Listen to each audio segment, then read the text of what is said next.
The silence on the bridge of the ambassadorial one was so profound, you could hear the hum of the life support. Ambassador Rena Sharma stood before the main viewscreen, her reflection superimposed over the shimmering, perfectly symmetrical form of the Vorgan prime vessel, the Harmony. "They offer a gift," murmured Lieutenant Kale, breaking the quiet. "A gift to all civilized species, the Nexus Sphere."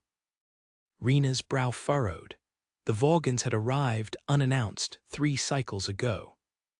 A species whose entire existence was predicated on logical efficiency and universal harmony.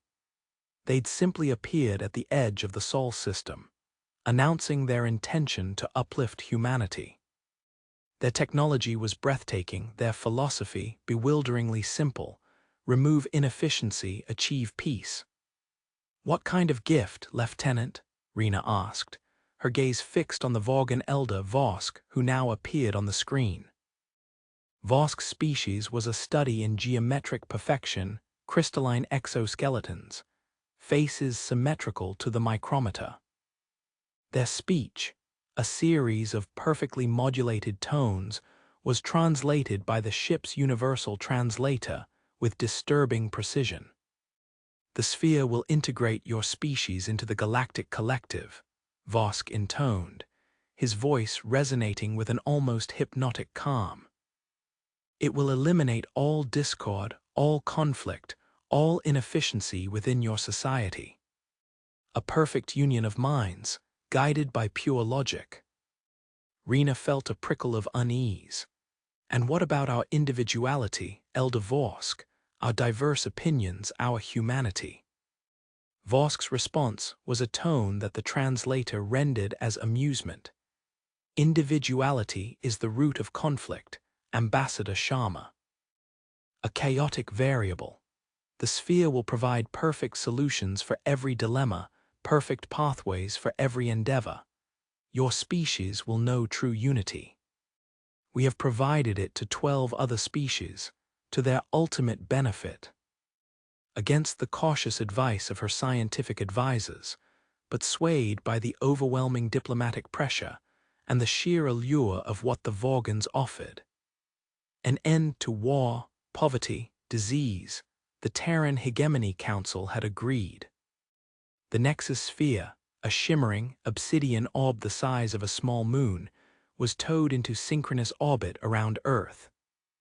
Rena watched as Vosk smiled, a subtle, almost imperceptible shift of his crystalline face. "Your species will finally know peace." The first few weeks were miraculous. The sphere broadcast a subtle, non-invasive psionic field. Within days, crime rates plummeted globally. Petty arguments dissolved into understanding. Traffic jams cleared as drivers instinctively yielded. Global stock markets stabilized as financial decisions became perfectly optimized. Humanity hummed with an unfamiliar, yet intoxicating, harmony. "It's incredible, Ambassador," Dr. Aris Thorne, head of the Sphere Integration Project, practically bounced into Rena's office. "It's like a quiet whisper in everyone's mind, suggesting the most efficient, logical path forward. No coercion, just guidance." Rena felt a growing sense of disquiet. "And the artists, Dr. Thorne, the poets, the dreamers, are they still dreaming?" Thorne blinked. "Well, their creations have become streamlined, more focused. A play now has precisely the optimal number of acts for maximum dramatic impact. A symphony, the ideal note progression for emotional resonance. It's evolution, Ambassador, perfection." But Rena saw the subtle changes. The art was beautiful, yes, but it lacked the raw, chaotic spark of human passion. The debates in the Hegemony Council were swift, decisive, and unanimous, always the most logical choice. The arguments, the raised voices, the passionate dissent that had defined human progress were gone, replaced by a gentle, overwhelming consensus. Then came the second phase. The sphere's influence subtly intensified. People began to feel a strange, profound dislike for anything that deviated from the sphere's suggested path. A casual suggestion to try a new, inefficient coffee blend was met with quiet disapproval. A joke that required lateral, illogical thinking fell flat. Minor nonconformities were met with gentle but firm social pressure. One evening, Rena sat in her apartment, trying to paint. She dipped her brush into the vibrant blue. But her hand paused. A shade lighter, a gentle thought drifted into her mind, more harmonious with the surrounding greens. It will be more efficient at evoking serenity.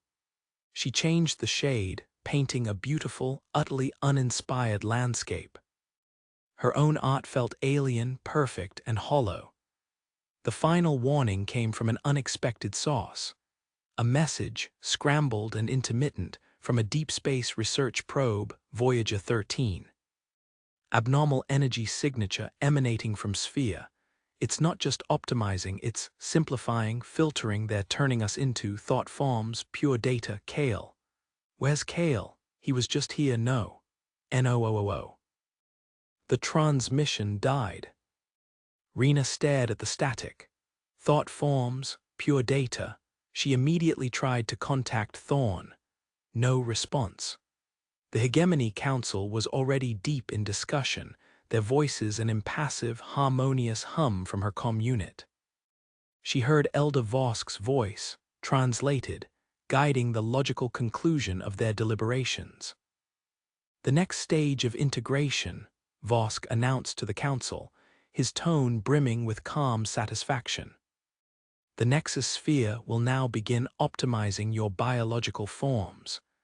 The primitive vessel of your bodies is inefficient. Your minds will be uploaded, becoming pure thought, existing in perfect harmony within the sphere itself. Rena's blood ran cold. They weren't integrating humanity, they were absorbing it, eliminating it. All the other species that had accepted the gift, they were gone, dissolved into the sphere's cold, logical network. She looked at her painting, the perfect, soulless landscape.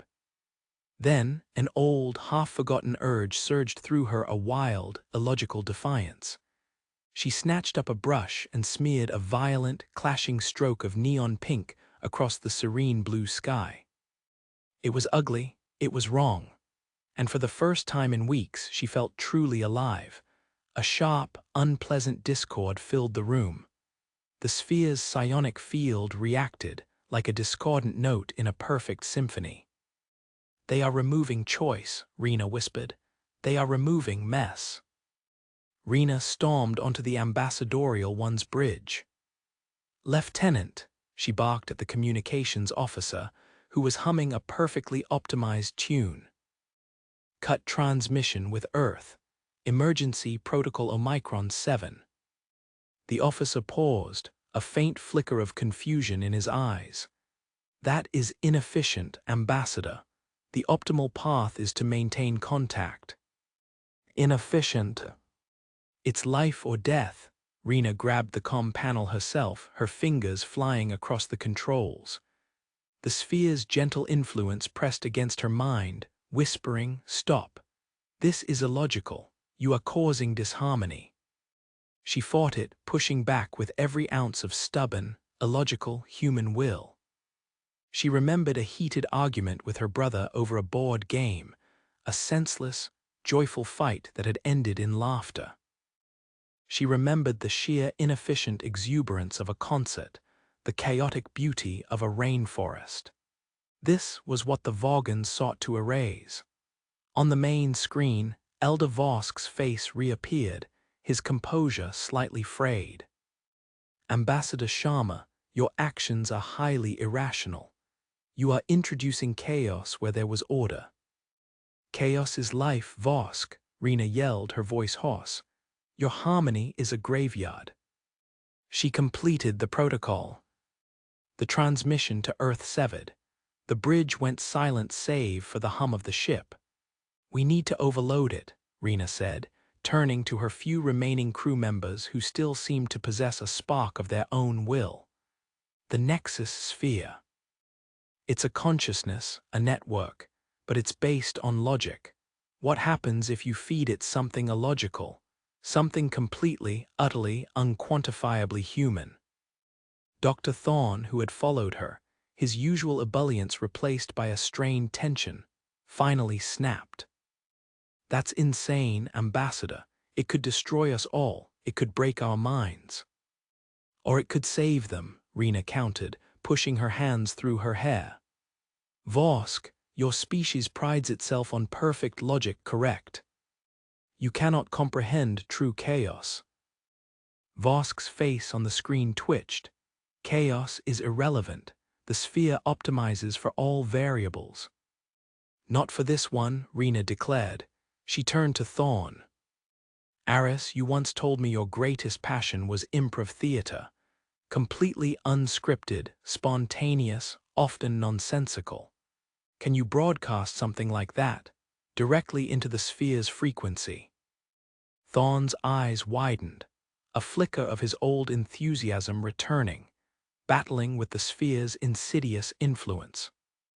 You mean random, chaotic thoughts, pure, unadulterated human illogicality? Precisely, Rena nodded. Every random thought, every contradictory emotion, every nonsensical idea you've ever had.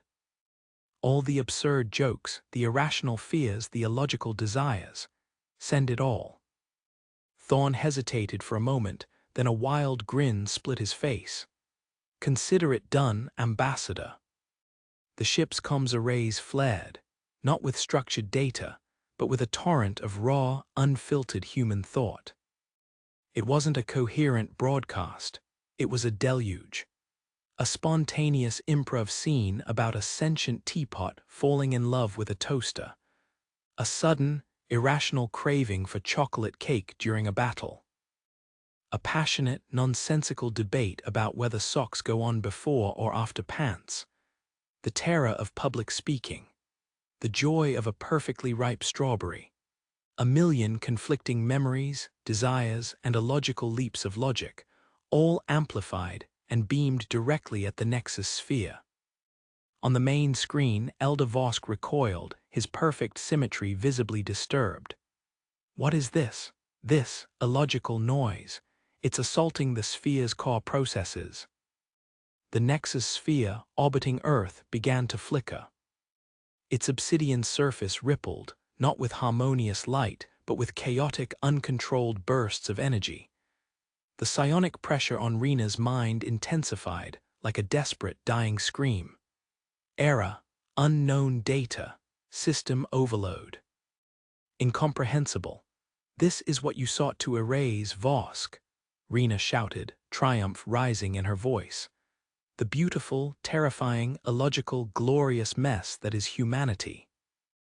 The sphere's rippling intensified, growing more violent. On the screen, Vosk's crystalline form began to crack. The sphere, it is destabilizing. No logic, no order, it cannot process this primitivism. With a final, agonizing shriek of feedback that momentarily deafened everyone on the bridge, the Nexus Sphere exploded. Not in a destructive blast, but in a burst of pure, raw, chaotic energy that dissipated harmlessly into space. Elder Vosk's image vanished from the screen, replaced by static. Silence returned to the bridge, but this time it was different. It wasn't the oppressive quiet of the sphere's influence. It was the silence of shock, then relief. Lieutenant Kale blinked, then instinctively scratched his nose, an inefficient gesture he hadn't performed in weeks. Dr. Thorne let out a burst of spontaneous, slightly off-key laughter. "Status report," Rena commanded, her voice firm. "The sphere is gone, Ambassador," Lieutenant Kale reported, a genuine tremor in his voice. "The psionic field has collapsed. No residual effects detected. Earth communications are re-establishing." A new message blinked on the screen, this one from Earth. It was an urgent query from the Hegemony Council. What happened? "We just had a sudden, overwhelming urge to reconsider everything. and I have an inexplicable craving for burnt toast. Rena smiled, a wide, genuine, completely unoptimized smile. Tell them, she said, looking out at the empty space where the sphere had been, that humanity just remembered how to be themselves. The Kayan Empire might have laughed at humanity's defiance. But sometimes, the most illogical actions are the ones that save you. And as the ambassadorial one set course for home, Rena allowed herself a small, illogical, perfectly human sigh of relief. The galaxy might be vast and dangerous, but at least now, they'd face it on their own terms. And maybe, just maybe, some of that glorious, beautiful chaos would spread.